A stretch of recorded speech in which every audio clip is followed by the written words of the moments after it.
Hi hello வணக்கம். நம்ம delta 7 சேனலுக்கு உங்களை அன்போடு வரவேற்கிறேன்.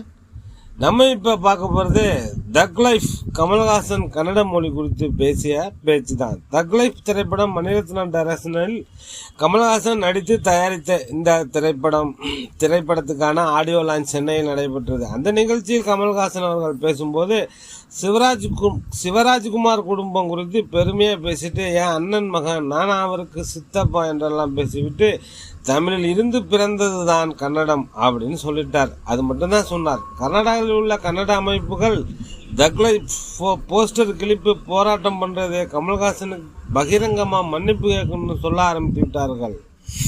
2500 ஆண்டுகள் பழமையான மொழி கன்னடம். கமல்ஹாசன் மன்னிப்பு கேட்டால்தான் தக் லைஃப் திரைப்படம் கர்நாடகாவில் திரையிடுவோம், படத்துக்கு தடை விதிப்போம் அப்படின்னு கர்நாடக அமைச்சர்கள், கன்னட அமைப்புகள், முதல்வர் சித்தராமையா வரை பேசியிருக்கிறார்கள்.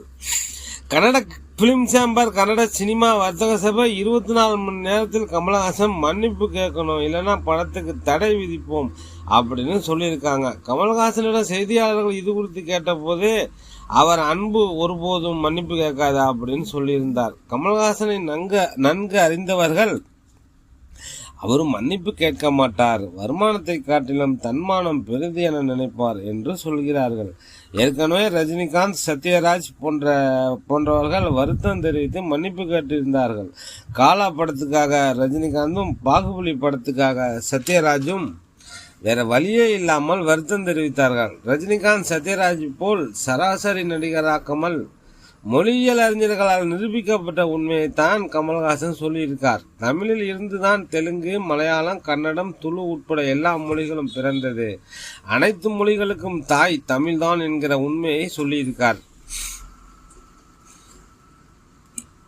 70% தமிழ், 30% சமஸ்கிருதம் கலந்தது மலையாளம், 60% தமிழ், 40% சமஸ்கிருதம் கலந்தது தெலுங்கு, 50% தமிழ், 50% சமஸ்கிருதம் கலந்தது கன்னடம். ஆனால் கர்நாடகாவில் உள்ளவர்கள் 2000 ஆண்டுகள் பழமையானது கன்னடம் செம்மொழின்னு குறிப்பிடுகிறார்கள்.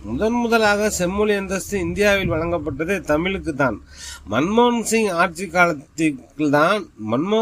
ஆட்சி காலத்தில் தான் இந்த செம்மொழி அந்தஸ்து வழங்கப்பட்டது. அது முதலாக தமிழுக்கு தான் வழங்கப்பட்டது.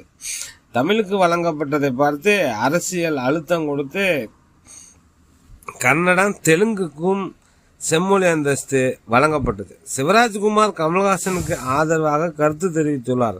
கன்னட அரசியல்வாதிகளை பார்த்து நீங்கள் கன்னடத்திற்கு என்ன செய்தீர்கள் என்று கேள்வி எழுப்பியுள்ளார். இந்த பிரச்சனையில் தமிழக அரசியல்வாதி